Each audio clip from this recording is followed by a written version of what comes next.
Before we go any further, if you care about serious history, overlooked survival systems, and the mechanics that kept societies functioning under pressure, subscribe to Iron Age Instincts and share this video with someone who still believes survival is only about weapons and bunkers.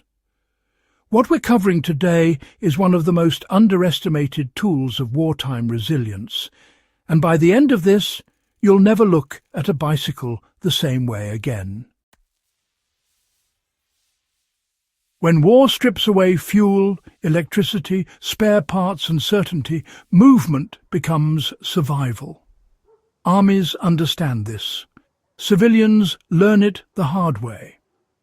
During every major conflict of the modern era, from World War I through World War II and into post-war reconstruction periods, the bicycle quietly emerged as one of the most reliable lifelines available. Not because it was glamorous or heroic, but because it worked when everything else failed. This isn't nostalgia. This is logistics, physiology, and mechanical reality intersecting under stress. The reason bicycles thrive in wartime shortages is brutally simple. They require no fuel supply chains, no electrical grids, and no specialized infrastructure to operate.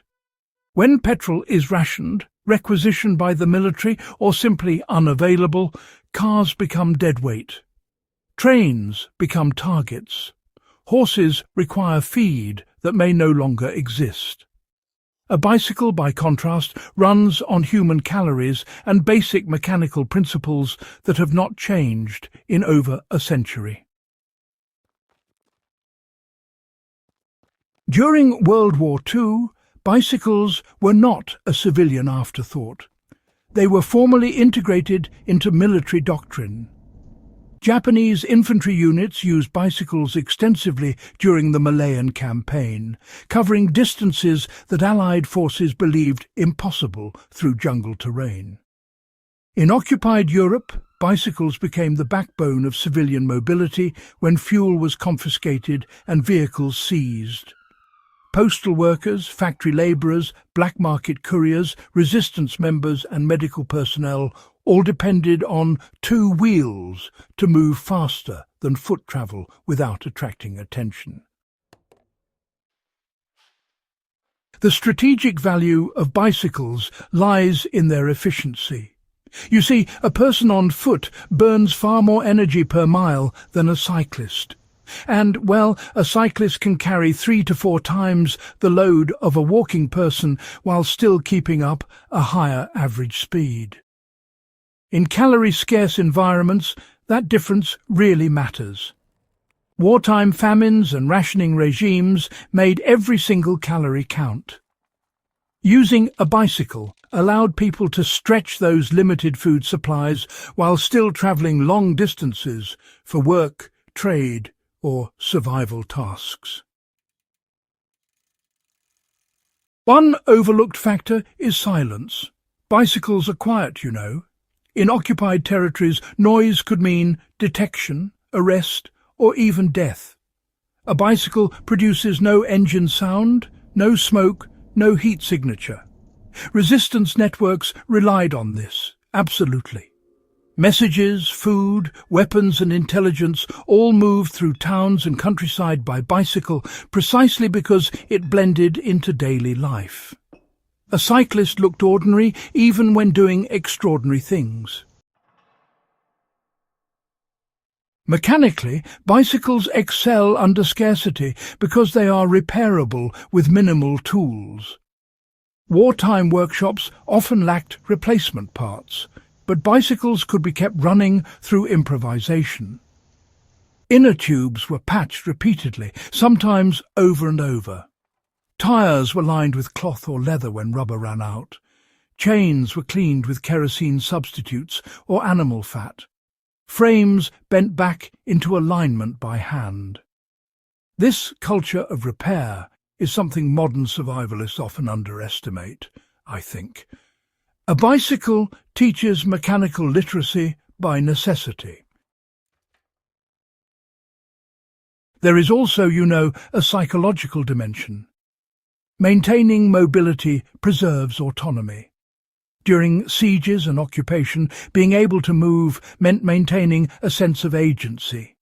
A bicycle allowed people to choose routes, avoid checkpoints, reach rural food sources, and maintain social ties. In cities, under aerial bombardment, bicycles enabled rapid evacuation and decentralized movement when public transport collapsed.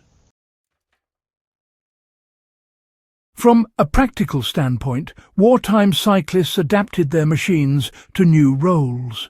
Racks were reinforced to carry sacks of grain, firewood, or scrap metal. Child seats became cargo platforms.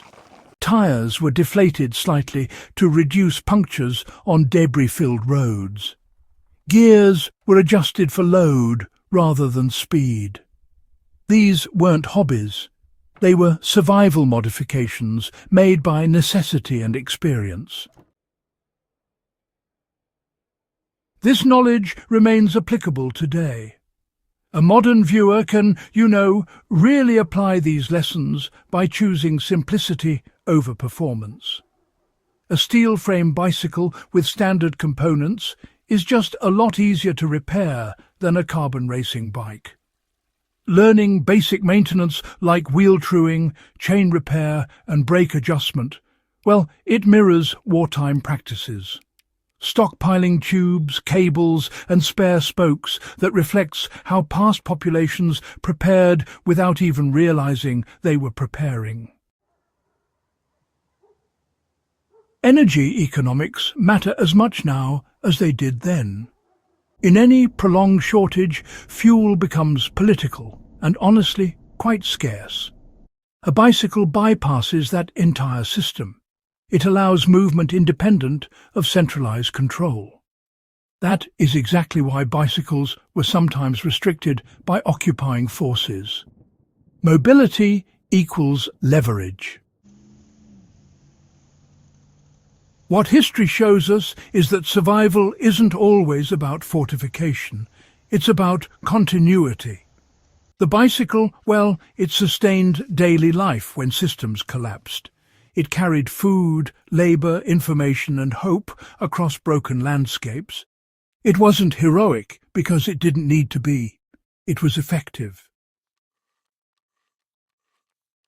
If you value this kind of grounded, evidence-driven history that connects past survival systems to present realities, subscribe to Iron Age Instincts, share this video with fellow historians and preparedness-minded viewers, and, keep these lessons alive. Because the past didn't survive by accident, and neither will the future.